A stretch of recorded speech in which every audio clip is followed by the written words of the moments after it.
Hey there, and welcome to Breakfast with Mark Daniels on Thursday, January 23rd, 2020. Weather for Long Island, as we mentioned yesterday, weather only gets warmer from here through the weekend with daily highs in the mid-40s, nighttime lows averaging in the mid-30s. There's a really good chance of rain on Saturday, and then it becomes partly sunny, still warm on Sunday. Today is National Handwriting Day. It was a day started to reintroduce oneself to a pen or pencil and a piece of paper. It's a chance for all of us to explore the purity and power of handwriting. If you think about it, handwriting, to me, is becoming a thing of the past. When they stopped teaching cursive in school, you knew that handwriting was starting to see its end. We really don't write things down anymore. We do things like this. Hey Siri, take a note. What do you want it to say? Today is National Handwriting Day. Okay, I created a note. Today is National Handwriting Day. See how unenthused she was? I mean, it's like competition for Siri.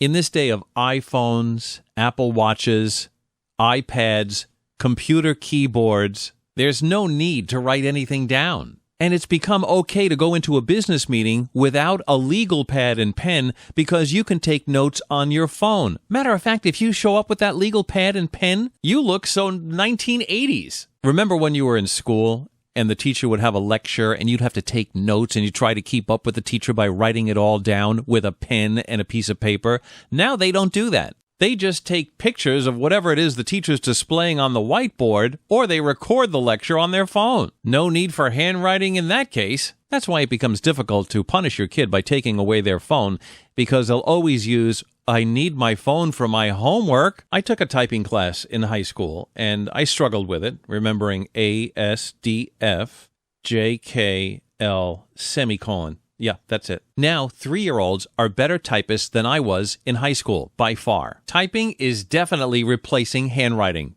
I mean, in the Stone Age, they were using crude hammers and crude chisels to write stuff in stone to communicate with each other. Are pen and paper going by way of the chisel and hammer? For me personally, I still love to write things down. That's one of the reasons I have that gigantic refrigerator calendar. I can write stuff in each box. And I like to make lists, like if we're ordering Chinese food. My kids always say, just write it down on your phone.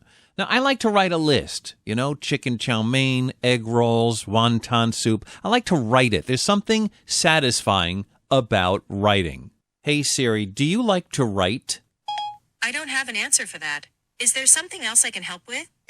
See, she doesn't even know. Anyway, even though your kids aren't learning cursive anymore, remember to keep handwriting alive, and happy National Handwriting Day to you. And now on to yesterday's What's That Noise? Here's the noise one more time.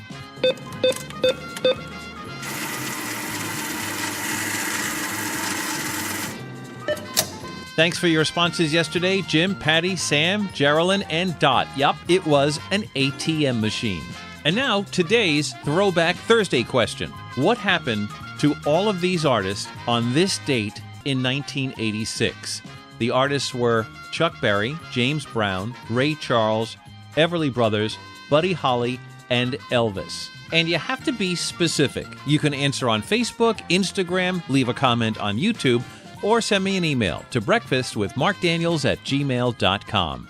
There's a lot of good news surfacing about singer Alicia Keys, a former Long Islander. She's going to be hosting the Grammy Awards on Sunday night for the second consecutive year. She's releasing her 7th studio album called Alicia on March 20th, and she's starting a world tour in Europe with a show at Radio City Music Hall August 14th. You can get those tickets at Live Nation, Ticketmaster, and wherever you like buying your tickets.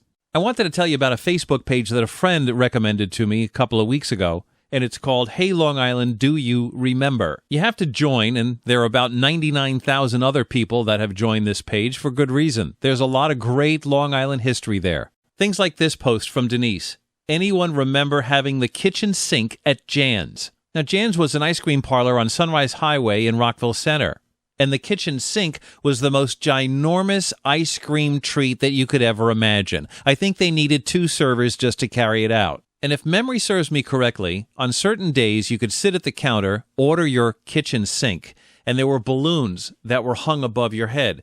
You picked any random balloon, and inside the balloon was the price of your kitchen sink. Sometimes you got it for free. I can remember vividly there was one time I got it for $0. Other posts include pictures of photo mats. Remember those? Jolly Rogers, Jack in the Box, My Father's Place in Roslyn, Food Fair, Grand Union, A&P, Bohack. Anyway, it's called Hey Long Island, Do You Remember? It's on Facebook, and I can guarantee you it'll keep you scrolling for hours. And speaking of Facebook, comedian Andy Haynes has a bone to pick with the social media giant.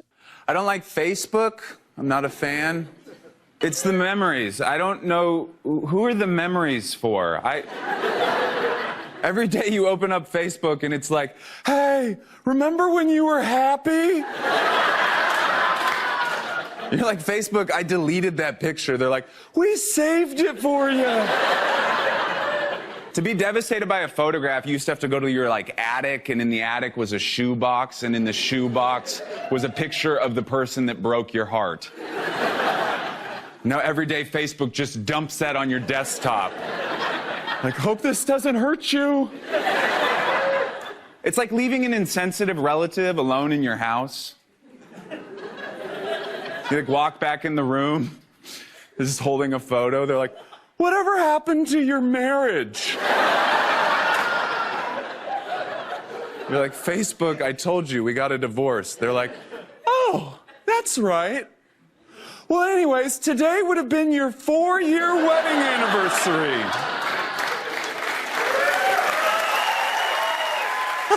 I wonder if that's ever happened to you. And now on to something else. The strangest thing that a stranger has ever asked you to do. Normally, I don't ask a stranger to do anything for me unless, of course, it's an absolute emergency, and I'm assuming that you're the same way. And here's what happened to me. This happened at one of my daughter's track meets in the city. I drive in, and I have my favorite parking garage. I pulled my car up, was waiting for the attendant, and another car pulled in behind me. Woman got out of her car, and she seemed frantic. I don't know, she was yelling something at the attendant I couldn't really hear, but I guess they settled it and he finally came over to me and I see her leaving. I got my ticket, followed close behind her, and she turned to me and said, "Are you going to the track meet?" And I said, "Yeah." She continued to tell me as she was walking rather quickly that she drove up from Washington, D.C., that it took her 5.5 hours, that she should be on a conference call right now, and which way is the arena. And without taking a breath, she told me that her nephew was running in one of the very first events at this track meet, and after driving 5.5 hours and missing an important company conference call, she needs to be there. My first thought is, you should have left earlier, because quite honestly, for her, she was cutting it real close. Now, the distance from the parking garage to the arena, by New York City standards, is close. For us suburbanites, it's quite a walk. So as I'm trying to keep up with this brisk walk, well, actually, it was really more like a fast jog, she suddenly stops, turns to me, and says, "Run with me." My first thought was, well, my kid is the one who's going to be doing the running at her track meet. I'm here as a supportive parent, and I brought along my 3 Twix bars, Ritz crackers, M&Ms, and a bottle of water to enjoy the show. I'm not supposed to be running. But the Good Samaritan in me kicked in because this poor thing didn't know how to get there, and it was quite a walk. It was a turn and another turn and another turn. I felt responsible for her getting there on time. Now it was up to me to get her to the event. Now, I didn't even know this woman, but I kind of felt like I didn't want to let her down. You know what I mean? No, she was frantic. So the two of us start running. No, I mean really running. She's in heels. I don't know how she did it. She had half a city block on me because she was running so fast, and I was really having trouble keeping up with her. She would turn back to me when she got to an intersection as if to say, "Which way do I go?" And I had to yell, "Make a left at the light. You're making a left and keep going." Now, this woman was really moving. Me, I'm trying to keep up with her, huffing and puffing. I'm dragging a camera bag, my snack bag with all those treats. My chest is hurting. I'm thinking I'm having a heart attack. And every now and then she would just look back and I'd say, "Just keep going to the corner, make a right." These were long city blocks. It just kept going and going. And finally, I said, "Daniels, this is ridiculous." So I yelled down to her, "You go ahead at the corner of the right, and then the entrance is right there to your right. All right, good luck." Now, at this point, I could barely even see her anymore because she had gained so much distance on me. And all I remember at that point was she waved her hand, And I guess in she went. And when I got inside the arena, you have to check in, and I went up there to check in to pay my, whatever it was, $12 to get in.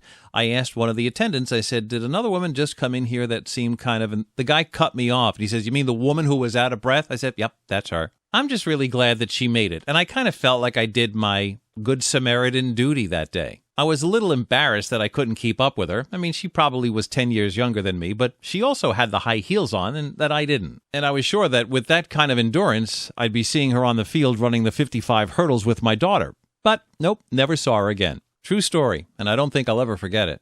What's the strangest thing that a stranger ever asked you to do? You can comment on Facebook, Instagram, YouTube, or send me an email to breakfastwithmarkdaniels@gmail.com.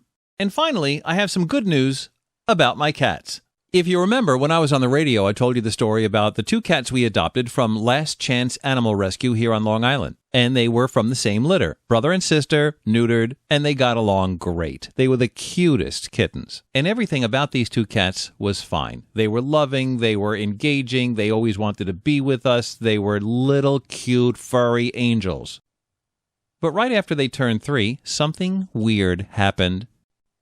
These 2 cute little lovable kitties who used to sleep spooning practically woke up one morning and hated each other. No, I mean, I've never heard sounds coming out of an animal like these. And suddenly, spooning last night to scooping your eyeballs out today. We had to separate them in 2 separate bedrooms. Luckily, both my boys are out of the house, so we took the guest rooms and gave them to the cats. We could literally not put them together, not even in the same room. Obviously, we didn't want them to get hurt, and neither did we. This started on Labor Day 2019. I did all kinds of research on this, including a cat behavioral specialist who wanted me to take both cats in cages on the railroad or in the car to Manhattan for a 4-figure fee to see if we can get them back together. No, thank you. Psychiatrists in Manhattan for humans cost less than this. And you usually don't have to bring humans in cages. This really started affecting how we lived here at home.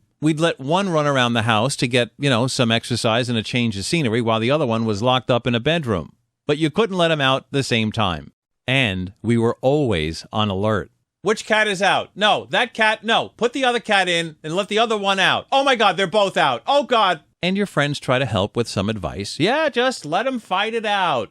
No, you never let animals fight it out. Nobody wins in that matchup. Anyway, this went on for many months, and after doing a lot of research and talking to experts, I found that my cats were suffering from feline displaced aggression. It's long and complicated, way too complicated to further explain here, but I will tell you that I discovered a website that really helped us through this. It's called My Cat from Hell, hosted by Jason Galaxy, and he is a cat behavioral expert. And there was an episode that dealt with the exact same thing we were going through. Although on the episode, it seemed like, okay, a 30-minute episode, it only took 30 minutes for them to resolve this whole thing.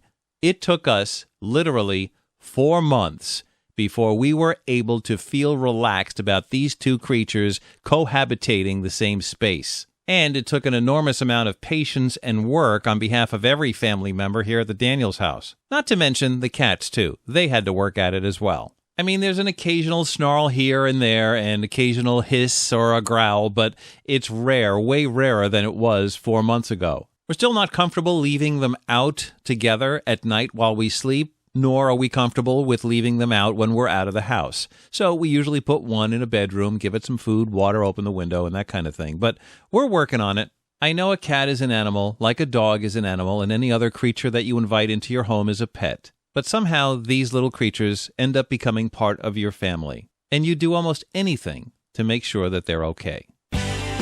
That'll do it for this episode of Breakfast with Mark Daniels. Thank you for listening.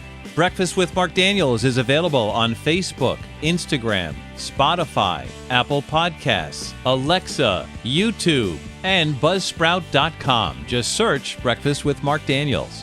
I would love to help you grow your business. Advertise with us here at Breakfast with Mark Daniels. Just send me an email, breakfastwithmarkdaniels@gmail.com. Please remember to share and to like Breakfast with Mark Daniels, and thank you for helping us grow. I've got lots of stuff on tomorrow's show to do this weekend. It's going to be a great way to start off your Friday. Have a great day. I'll see you tomorrow for Breakfast with Mark Daniels.